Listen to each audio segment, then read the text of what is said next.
Bonjour. Bonjour, nous sommes Angelina Et Paul. Bienvenue dans notre podcast Viens et suis-moi, où nous suivons le programme d'études des Écritures hebdomadaires de l'Église de Jésus-Christ des Saints des Derniers Jours. Nous ne sommes pas des porte-parole officiels de l'Église, ce que nous disons ne reflète que notre opinion personnelle. Cependant, en nous écoutant, nous espérons que vous ressentirez l'Esprit de Dieu et que vous aurez envie d'approfondir votre propre étude. Aujourd'hui, on se situe dans les chapitres 6 à 11 du livre d'Éther. Alors commençons par l'introduction du manuel. Alors voilà ce que ça nous dit. Des centaines d'années après la destruction des Jarédites, les Néphites ont découvert les ruines de leur ancienne civilisation. Parmi les ruines se trouvaient des annales mystérieuses, des plaques d'or pur, remplies d'inscriptions gravées que les Néphites désiraient lire au-delà de toute mesure. On peut lire ça donc dans Mosia, ça fait un petit moment. Aujourd'hui, vous possédez un abrégé de ce récit. On l'appelle le livre d'Éther. Lorsque le peuple néphite l'a lu, il fut plongé dans un deuil extrême en apprenant la chute tragique des Jarédites. Néanmoins, il lui donna beaucoup de connaissances, ce qui le réjouit. Vous aussi, vous connaîtrez des moments de tristesse en lisant ce livre. Cependant, vous vous réjouirez également de ce don de connaissances. Comme l'a écrit Moroni, Dieu juge sage que ces choses vous soient montrées, afin que le mal soit aboli, et que puisse venir le moment où Satan n'aura aucun pouvoir sur le cœur des enfants des hommes. Ouais, j'étais très impressionné par cette déclaration de Moroni. Donc on s'interroge, comment est-ce que le livre d'Éther, comment est-ce que ces choses peuvent provoquer l'abolition du mal? Alors approfondissons un petit peu ces passages. Moi, je vais parler un peu plus du début, du chapitre 6, avant qu'on parle de tous ces passages tristes et déprimants sur les rois gentils, méchants et l'abolition du mal. Donc la semaine dernière, on s'est quitté sur le fait que le frère de Jared a réussi à faire briller les pierres. Enfin, le Seigneur a fait briller les pierres en suivant l'idée du frère de Jared. D'ailleurs, au passage, on a découvert une petite vidéo de Scripture Central avec Jasmine. C'est une présentatrice qu'on aime beaucoup écouter. Elle fait des shorts souvent, des petites vidéos. Elle explique une autre raison possible pour laquelle on ne sait pas le nom du frère de Jared. Et elle dit que c'est tout l'inverse de la tour de Babel, où les gens construisaient ces tours pour se faire un nom et en fait attirer Dieu à eux, mais voilà, de la mauvaise façon. Alors que là, le frère de Jared est complètement anonyme, il ne se fait pas de nom, et lui, il arrive jusqu'à Dieu. Et il représente un petit peu tous ceux qui vont dans la bonne voie, la bonne direction pour se rapprocher de Dieu, contrairement à la tour de Babel. On a trouvé que c'était très beau comme idée. Voilà. Ouais, on a une autre explication possible qui était, en tout cas symboliquement, intéressante et belle. Voilà. Donc dans ce chapitre 6, on a à la fois le départ et l'arrivée de leur voyage, et donc je vais juste commencer en lisant la fin du verset 4. Bon, je trouve que dans ce chapitre 6, chaque verset, on aurait pu commenter et dire des choses, c'est vraiment très riche, mais bon, voilà, on va se concentrer sur quelques points. Non mais carrément, c'est tellement riche. Ouais, comme tu dis, à chaque verset, j'avais des petites pépites, ouais, en fait. C'est carrément. Mais voilà, on peut malheureusement pas tout dire. Donc la fin du verset 4, il arriva que lorsqu'ils eurent fait toutes ces choses, ils montèrent à bord de leur bateau ou barque et partirent en mer, s'en remettant au Seigneur leur Dieu. Alors déjà là... Je voulais quand même faire une petite pépite au passage, c'est pour ça que je lis juste la fin du verset, mais on voit qu'ils ont fait tout ce qu'ils devaient faire, donc ils se sont d'abord préparés de toutes les manières possibles, bon voilà, en termes de spirituel, on l'a vu avant, mais avec la lumière, avec leurs provisions, et une fois qu'ils partent, ils s'en remettent au Seigneur leur Dieu. Donc là, il y a une espèce de... lâcher prise, entre guillemets, voilà, ils ont fait tout ce qu'ils pouvaient, et maintenant, ils se laissent aller entre les mains de Dieu, ils lui font confiance, ils se remettent à lui. J'ai trouvé ça très beau, et on aurait pu commenter un peu plus sur le sujet de faire confiance à Dieu. Mais voilà, je pointe juste ce petit passage. Ouais, je trouve ça extrêmement fort parce qu'on se souvient qu'ils n'avaient pas de façon de naviguer. Et ils étaient dans 8 barques différentes. Tout à fait, ouais. Donc peut-être répartis par famille. J'imagine que tu allais le dire, mais votre famille et peut-être vos amis sont dans une autre barque. Vous n'avez pas moyen de naviguer et allez, on y va. Et on a confiance qu'on va tous avancer dans la bonne et la même direction et arriver à bon port. C'est ça, ils démarrent en n'ayant aucun moyen de gouverner leur barque. Ils connaissaient pas vraiment la destination, même. Ils savaient pas... Une terre promise. Voilà, c'était la terre promise, mais ils savaient pas de toute façon s'ils devaient aller vers le nord, vers le sud, vers l'ouest ou je ne sais quoi. Et en plus, ils sont séparés dans plusieurs bateaux, donc oui, il y avait quand même une bonne dose de confiance nécessaire pour embarquer tous ensemble dans ce voyage. Ça nécessitait effectivement de faire confiance à Dieu. On imagine que les bateaux devaient quand même être attachés d'une façon ou d'une autre. J'imagine la pression de celui qui a fait la corde pour qu'il reste attaché. Ouais, ça, on sait pas du tout. On sait pas. Alors, verset 5. Et il arriva que le Seigneur Dieu fit en sorte qu'un vent furieux souffla sur la surface des eaux vers la terre promise, et ainsi ils furent ballottés sur les vagues de la mer par le vent. Verset 6. Et il arriva qu'ils furent de nombreuses fois ensevelis dans les profondeurs de la mer, à cause des vagues montagneuses qui déferlaient sur eux, et aussi des grandes et terribles tempêtes qui étaient causées par la violence du vent. Alors j'aime bien l'enchaînement. Voilà, ils s'en remettent au Seigneur leur Dieu. Et qu'est-ce qu'on voit aux 2 versets suivants? Des vagues montagneuses, ils sont ballottés, ils sont ensevelis, des tempêtes grandes et furieuses. Donc on peut se dire, bon, merci. Voilà ce qu'on récupère pour nous être confiés, remis entre les mains de Dieu. On a une grosse tempête, des vagues furieuses. Enfin, moi, je sais pas, en lisant ces versets, j'ai l'impression de voir Pinocchio, là, dans son embarcation, qui se fait avaler finalement par une baleine. Donc ça a pas l'air très très marrant quand même, comme voyage. Après, il parle de baleines et de monstres de la mer qui ne pouvaient rien leur faire. Donc il y a ça à ajouter en plus des vagues, d'être enseveli. C'est incroyable. Carrément. Mais, détail très important, on lit au verset 5 qu'il y a un vent furieux, qui sont ballottés, mais on lit que ce vent furieux souffle sur la surface des eaux vers la terre promise. Au verset 8 aussi, il arriva que le vent ne cessa jamais de souffler vers la terre promise pendant qu'ils étaient sur les eaux, et c'est ainsi qu'ils furent poussés par le vent. Donc effectivement, il y a une tempête, il y a un vent furieux et très violent, mais ce vent, et il ne cesse jamais de souffler, donc on peut se dire, mais c'est affreux. Mais en fait, c'est ce vent furieux et ces tempêtes qui les poussent jusqu'à leur destination. Et dans le podcast, il donnait une petite citation d'une ancienne présidente générale des jeunes filles, qui s'appelle Ardette Cap. Et donc juste pour la petite anecdote, la dernière fois qu'on était chez ma mère, on regardait un album photo et il y a une photo de moi bébé dans les bras de Ardette Cap. Ouais. Voilà, qui était apparemment en visite à Genève, où j'ai grandi. Voilà. Alors voilà ce qu'elle dit. Notez que le vent furieux n'a jamais cessé de souffler vers la terre promise. Ils étaient poussés par le vent vers leur but. Une fois qu'ils eurent compris la raison d'être du vent, et sachant que leur vaisseau était étanche, ils chantèrent les louanges de l'Éternel.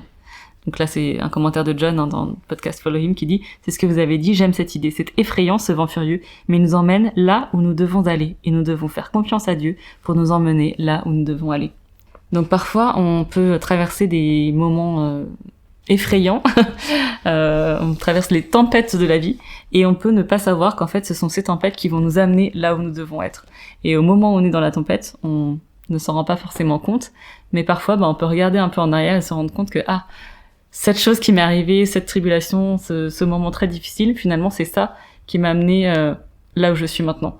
Et dans ces tempêtes, dans ces tribulations, on peut vivre vraiment des moments de progression spirituelle qui vont nous amener plus proche de notre destination finale, qui est destination finale, dans le bon sens du terme, plus proche de notre destination ultime, qui est de ressembler à Dieu et d'être plus comme lui.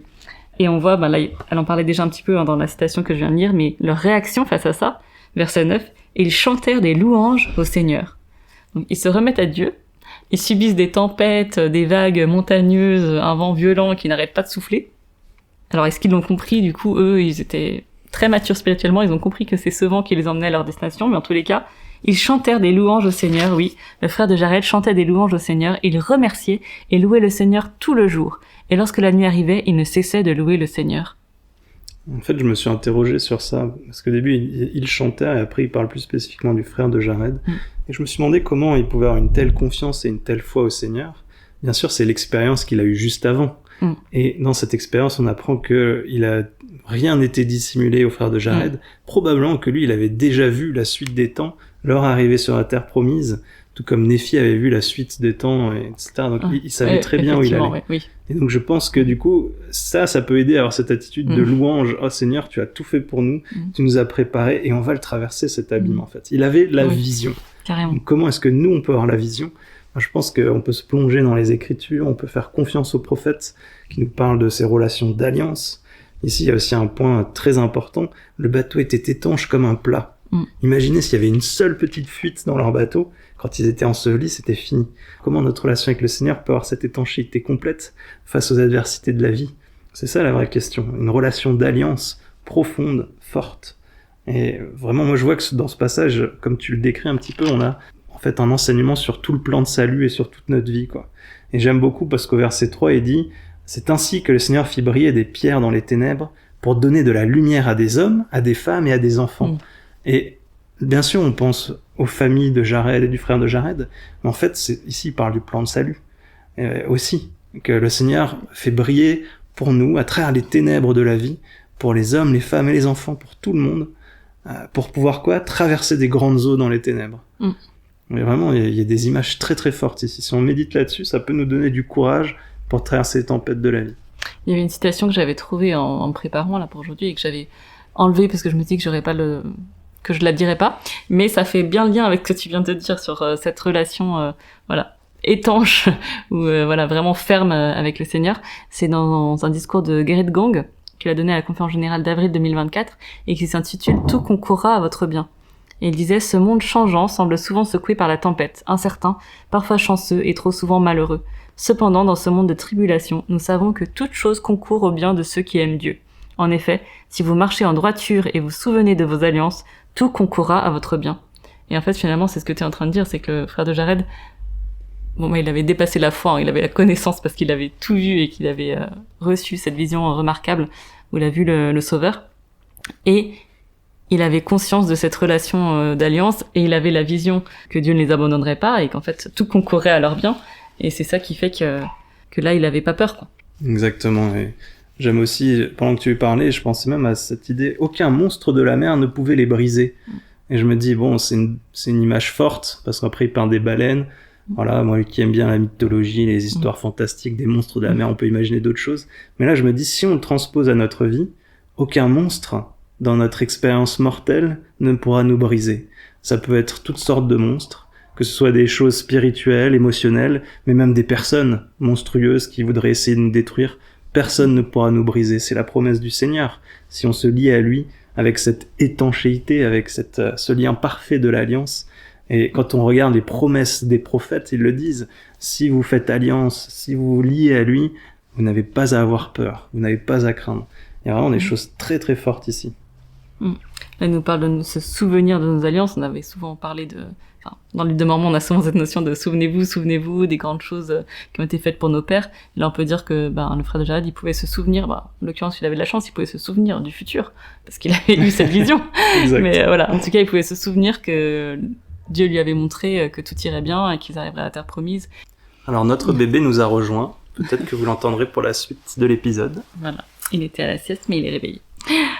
Juste pour conclure sur ce point, donc ils étaient reconnaissants et qu'ils louaient Dieu malgré la tempête qui était tout autour d'eux. Je n'avais pas pu m'empêcher de ressortir le discours Joie et survie spirituelle de président Nelson, donc conférence générale d'octobre 2016. Juste une petite citation pour le plaisir. « C'est cela, les saints peuvent être heureux en toutes circonstances. » Donc y compris dans la tempête.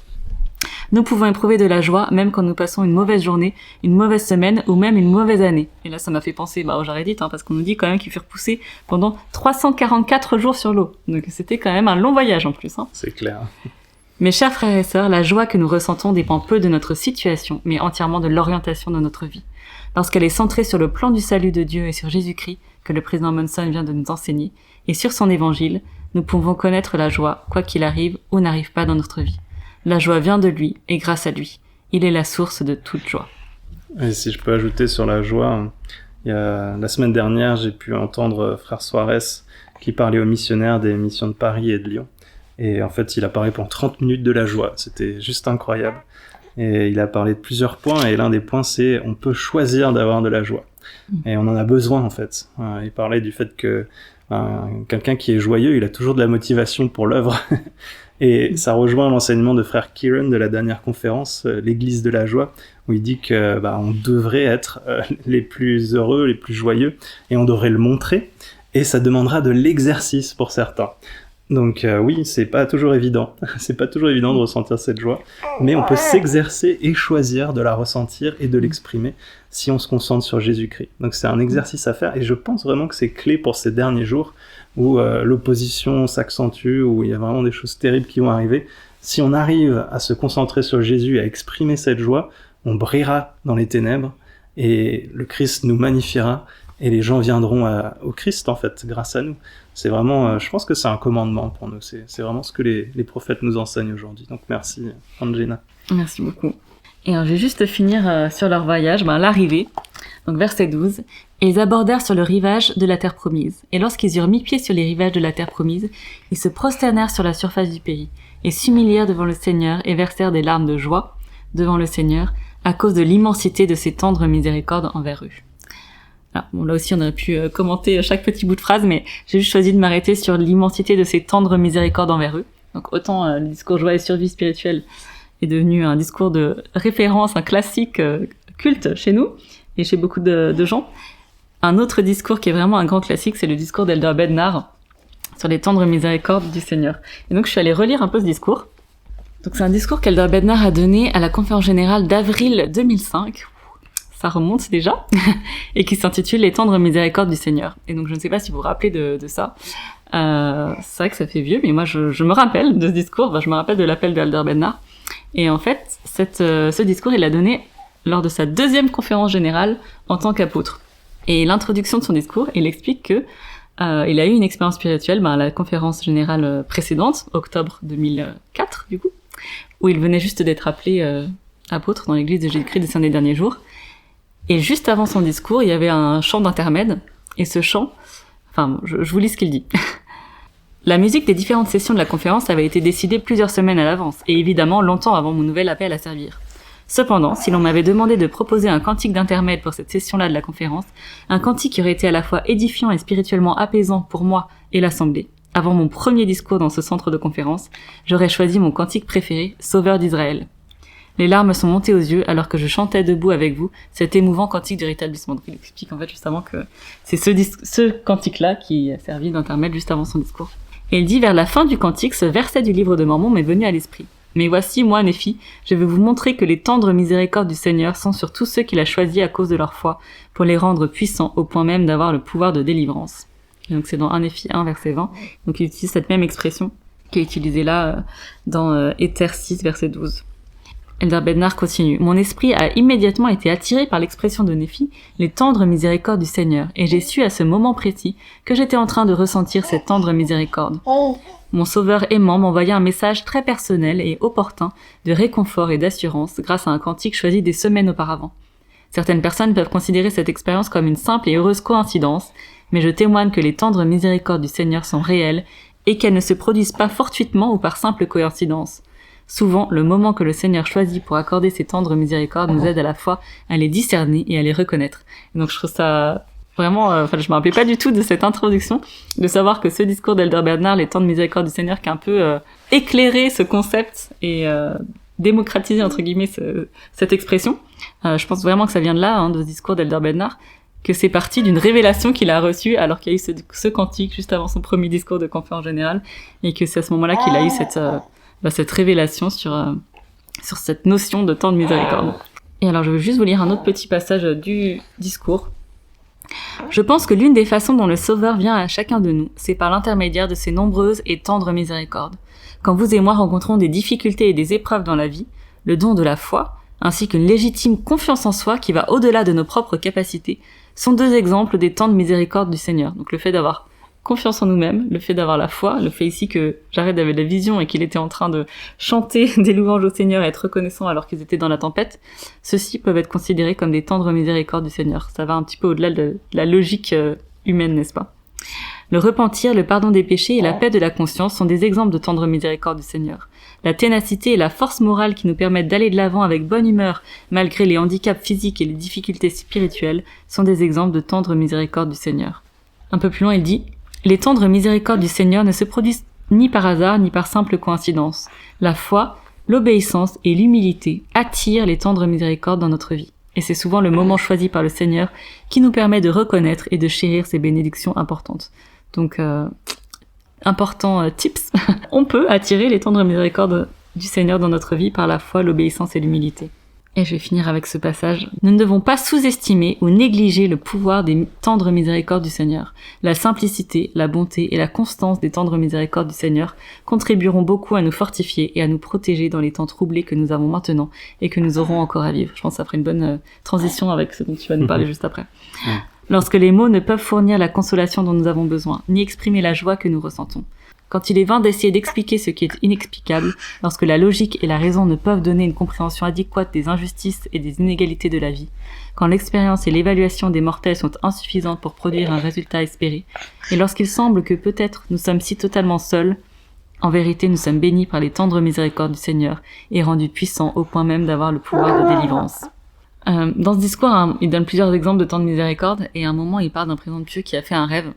Et juste à un moment, il dit « Je ne suis pas un rêveur, je n'ai jamais rêvé d'aucun des membres de ce pieu excepté vous. » Enfin, il s'adresse à la personne dont il a rêvé. Et en fait, cette combinaison, enfin, c'est plusieurs concepts là, les tempêtes, les tribulations qui nous poussent vers notre but, qui peuvent nous aider à progresser spirituellement, les tendres miséricordes du Seigneur, et puis cette petite expérience sur le rêve, ça m'a fait penser au décès de mon père. Donc voilà, évidemment, c'était une période très dure. Donc il est décédé à 62 ans d'un cancer. Et en fait, après son décès, il y a eu plusieurs choses qui se sont passées, qui étaient vraiment des tendres miséricordes du Seigneur. Et je l'ai dit plusieurs fois, hein, le fait de pouvoir parler à sa cérémonie d'enterrement avec joie et confiance, pour moi en soi, c'est déjà un miracle, et un miracle de l'évangile, de pouvoir être apaisé au point de parler avec joie le jour de l'enterrement de mon père. Et en fait, cette petite phrase « Je ne suis pas un rêveur » de ce prénom de Dieu, ça me fait penser au fait que la veille justement de cette cérémonie pour mon père, j'ai fait un rêve. Et donc moi aussi, je ne suis pas une rêveuse, pas du tout, je me rappelle jamais d'aucun de mes rêves. Je dors comme une pierre. Et je rêve sûrement parce que voilà, mais je ne m'en rappelle jamais. Et la veille du jour où je devais parler pour l'enterrement de mon père, j'ai fait un rêve, j'ai rêvé de mon père. C'est quelque chose de très très rare, et vraiment c'était une tendre miséricorde du Seigneur que je puisse faire ce rêve qui m'a vraiment, je me suis réveillée vraiment avec le sourire où j'ai su qu'il m'avait rassurée et donné confiance, et je me sentais prête pour cette journée qui aurait dû être une journée selon la logique humaine extrêmement triste et déprimante et sombre. Et c'était pas du tout le cas. Voilà. Et donc pour moi c'était vraiment un miracle et une tendre miséricorde du Seigneur, cette expérience. Et je sais aussi que par cette expérience très difficile, et encore c'est pas moi qui l'ai le plus dur, hein, parce que par exemple plus dur pour ma mère qui est son épouse, et pour ma sœur qui vivait avec eux et qui vit avec ma maman. Mais je sais que cette expérience m'a fait vraiment progresser et m'a apporté beaucoup plus de connaissances sur des grands principes de l'évangile, et notamment du plan de salut et de la résurrection, parce que je sais que je reverrai mon père un jour. C'est beau que tu parles de ça. Moi, je me souviens très bien de ce rêve aussi quand tu m'en as parlé, parce que 4 jours avant, il venait de décéder, et je me disais, c'est vraiment triste pour Angelina, parce que j'avais le sentiment, en tout cas dans mon cœur, que tes 2 sœurs, elles avaient pu dire un au revoir à ton père un peu plus précis. Il y en a une qui était là quand il est parti, et puis l'autre, elle habite à côté, mais toi, on était partis comme si on allait se revoir, quoi. Et dans mon cœur, j'étais très triste, et je me suis dit, si seulement elle pouvait le revoir et peut-être ressentir qu'il l'aime, lui dire une dernière fois qu'il l'aime. Et j'avais prié ce soir-là en disant, Père Céleste, si seulement Angelina pouvait peut-être avoir un rêve ou quelque chose pour qu'elle ressente ça. Et c'est pas arrivé tout de suite, mais c'est arrivé, comme tu dis, 3 ou 4 jours après, je me souviens plus, mais le jour où il y avait les obsèques, quoi. Donc vraiment une tendre miséricorde du Seigneur, c'est comme tu le dis. Et je trouve ça magnifique, parce que dans ce que tu dis, un rêve, un cantique préféré. Moi, je me souviens toujours d'un missionnaire. En mission, il me disait, j'avais une journée terrible, tout allait mal, puis je vais dans ce bus, et là, il y a un bébé qui me sourit, et ça m'a donné le sourire. Et c'est des choses toutes simples parfois. Parfois, c'est des grandes choses merveilleuses, des grands miracles, mais la plupart du temps, c'est des choses très simples, que beaucoup de gens diraient c'est des coïncidences, ou le hasard. Mais si on a la foi, et c'est là où Nephi dit, ceux qui ont la foi verront les temps de miséricorde et seront même délivrés. Si on a la foi, on voit ces temps de miséricorde, et on a envie de louer le Seigneur. Et on peut les voir tous les jours, ces temps de miséricorde. Et juste pour aller dans le sens de ce que tu viens de dire, Elder Badnar dit bien, c'est souvent le moment choisi par le Seigneur qui nous permet de reconnaître et de chérir ces bénédictions importantes. Et donc effectivement, peut-être qu'un rêve, n'importe quel jour, ça aurait pu être vu comme un hasard, entre guillemets, mais là, la veille des obsèques, la nuit qui a précédé les obsèques, c'était vraiment une tendre miséricorde, quoi, notamment par le timing. Alors, ma sœur Annelle, si elle nous écoute, elle sera peut-être un peu triste de ce que t'as dit, parce qu'elle non plus, elle a pas pu faire des bons au revoir à mon père, parce que justement, elle était partie faire Nouvel An dans sa belle famille, donc elle l'avait quitté une semaine avant, en pensant aussi qu'elle le reverrait. Et donc, tu aurais peut-être dû prier pour elle aussi. Mais c'est ça, après, on en a rediscuté, c'est pour ça que je dis, j'avais eu le sentiment que t'étais la sœur, mais après, j'ai appris que non, donc désolé Annelle. Mais en tout cas, j'étais très surpris que Enfin, j'étais vraiment touché que le Seigneur réponde à cette prière, parce que c'est pas... Enfin, c'est un peu une faveur, quoi. Ouais. Mais surtout, je l'ai pas demandé pour moi, j'ai jamais eu de rêve de ton père, mais je l'ai demandé pour toi, et je savais que ça te ferait du bien, et que ça te ferait plaisir, et j'étais trop touché et reconnaissant quand tu m'as dit cette nuit j'ai rêvé de mon père, et je suis waouh, merci Seigneur, quoi. C'est incroyable. Ouais, non, c'est vraiment incroyable, parce que comme je dis, je ne suis pas une rêveuse. Ouais, t'as jamais de rêve de ce type, et... Je suis pas comme certains, mon amie Alex, elle fait tout le temps plein de rêves, elle rêve tout le temps des trucs de fou, mais c'est pas mon cas.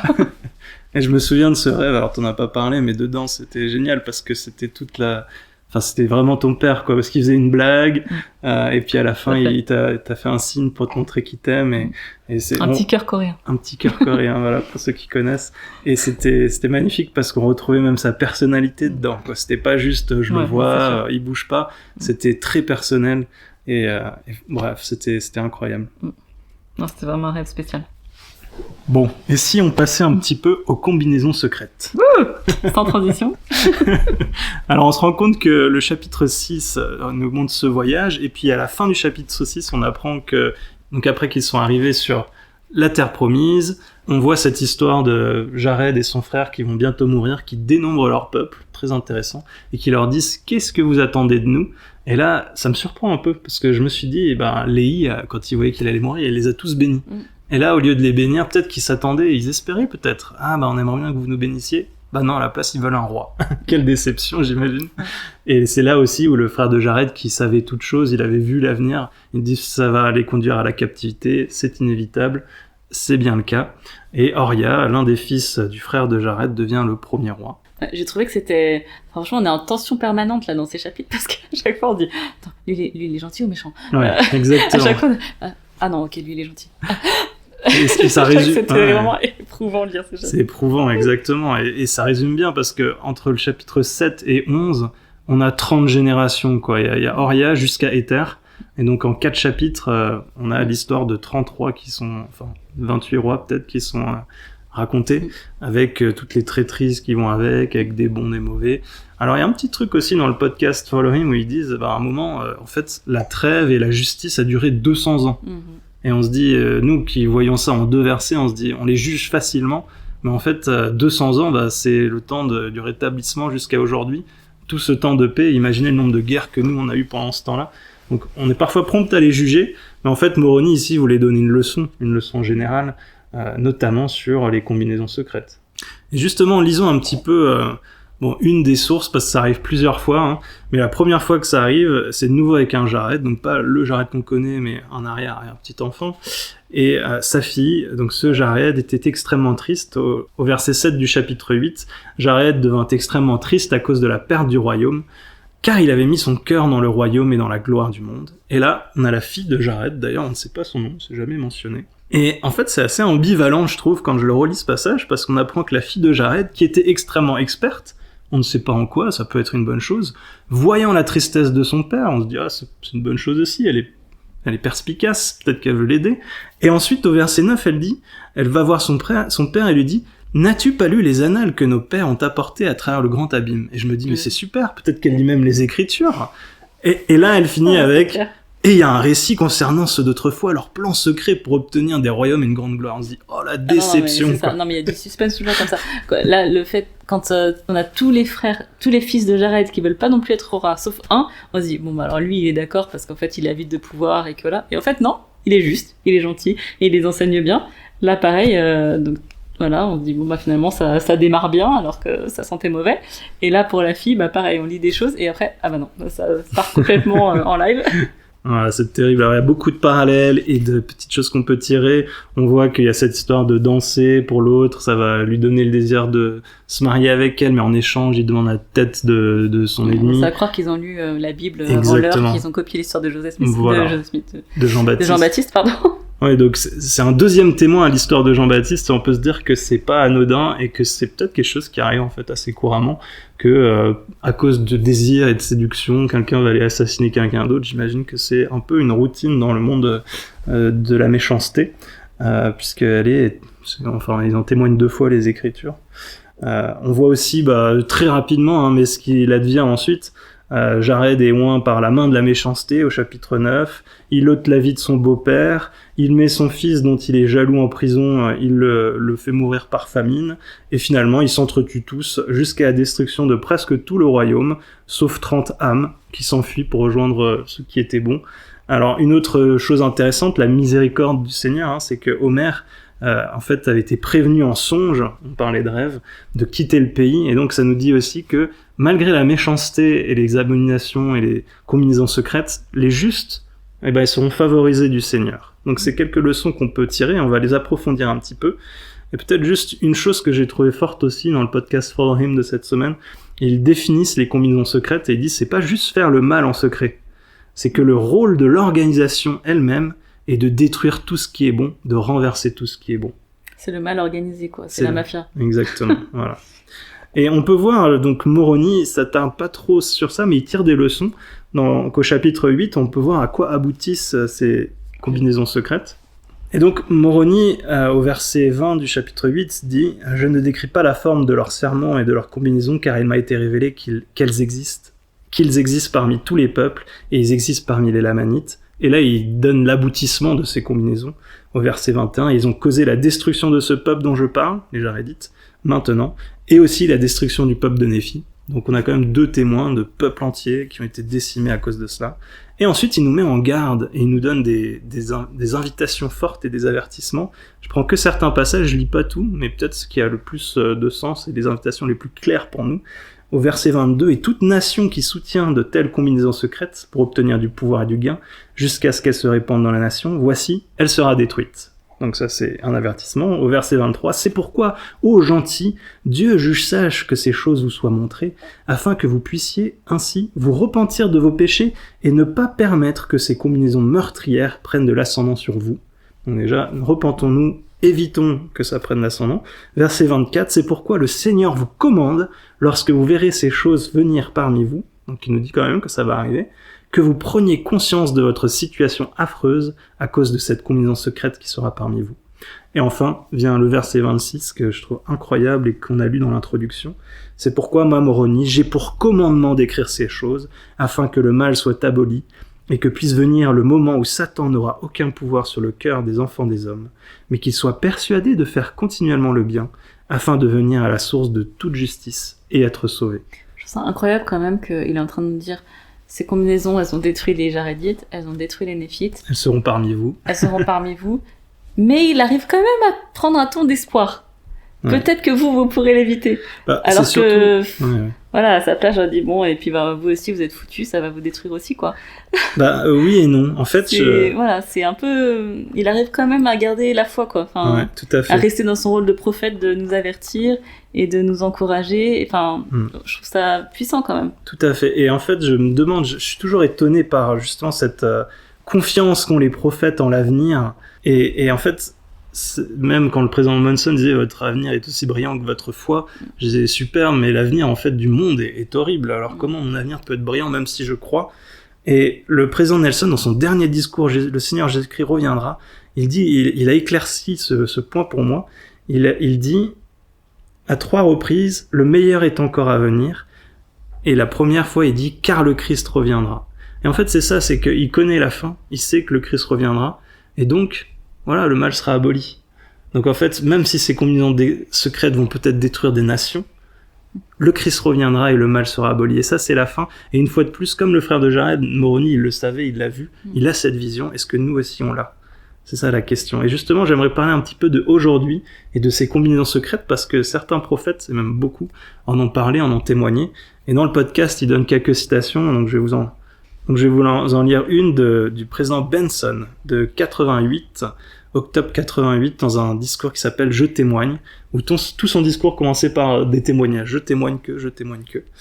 Et ce discours est assez difficile à trouver en français, alors j'ai fait une traduction personnelle de l'anglais, sinon j'aurais pu aller regarder sur la feuille d'Olivier, mais j'ai oublié de le faire. Mais donc, voici à peu près ce qu'il dit. « Je témoigne que l'iniquité se répand à un rythme alarmant dans tous les aspects de notre société. Elle est plus organisée, plus ingénieusement masquée et plus vigoureusement soutenue que jamais. Des combinaisons secrètes avides de pouvoir, de profit et de prestige sont en plein essor. une conspiration secrète visant à anéantir la liberté de toutes les terres, nations et pays, étend son influence malfaisante et son emprise sur l'Amérique et le reste du monde. Je trouve ça, moi aussi ça m'a marqué cette citation dans le podcast, je l'ai rembobinée pour l'écouter 2 fois, pour être sûr d'avoir bien compris, et c'est vraiment, c'est frappant, et en même temps je me dis comment accepter cette vérité et ne pas tomber à croire toutes les théories du complot qu'on lit sur internet.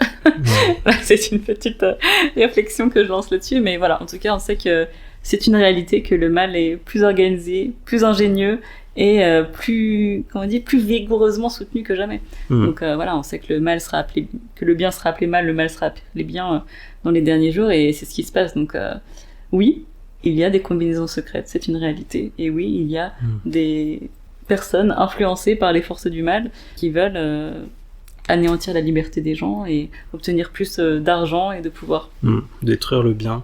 Donc c'est une bonne question, comment, tout en sachant qu'il y a des complots, ne pas devenir complotiste dans l'âme. Je réfléchissais à ce sujet, et juste une chose qui m'est venue à l'esprit, c'est quand Moroni décrit la charité, il dit qu'elle ne soupçonne pas le mal. Et je me dis, bah oui, il y a des complots, mais on n'est pas obligé de soupçonner que celui-là, il est en train de faire un complot, etc. On peut être lucide sur ses idées, on peut les voir et les comprendre, mais comment ne pas soupçonner le mal chez les autres ? C'est une autre question. Enfin voilà, à vous de réfléchir au lien entre les deux, mais je pensais qu'il y a une partie de réponse dans cela. J'ai juste une réflexion qui m'est venue là tout de suite pendant qu'on en parle, mais l'une des manières de ne pas être complotiste, voilà, sans se l'entendre, de croire toutes les théories du complot sur internet, c'est qu'on peut accepter cette... on doit, c'est une réalité, ce qu'on vient de dire dans cette citation, ce qui est décrit sur les forces du mal, mais il y a aussi une autre réalité dont le président Nelson nous a parlé, c'est qu'on accepte toutes les vérités, et notamment les vérités scientifiques. Et je pensais qu'il y a pas mal de théories du complot qui en fait nient des vérités scientifiques établies et prouvées. Et donc voilà, c'est juste une petite piste qui me vient. Tout à fait. Un autre guide, c'est les discours de nos prophètes, apôtres, voyants, révélateurs, où le prophète a dit dans son dernier discours « Je vous exhorte à étudier leurs messages qui vous servent de guide pour séparer la vérité de l'erreur durant les 6 prochains mois. » Il le précise cette fois-ci, j'aime beaucoup. Et si on se base sur ces choses, on aura l'esprit, on pourra vraiment savoir quelle vérité est importante, quelles sont les erreurs, et on n'aura pas besoin d'aller trop loin dans le complotisme. On pourra rester sur des bases, des fondations de vérité, je pense. Dans son discours, le frère Benson, je témoigne, juste après, il parle aussi de cette guerre du bien et du mal, pas en termes de combinaison secrète, mais j'ai trouvé que c'était fort et que ça a trait directement à nous, à notre époque. Alors peut-être qu'on peut le lire. Je témoigne que, à mesure que les forces du mal augmentent sous la direction de Lucifer et que les forces du bien se renforcent sous la direction de Jésus-Christ, les batailles entre les deux deviendront de plus en plus intenses, jusqu'à la confrontation finale.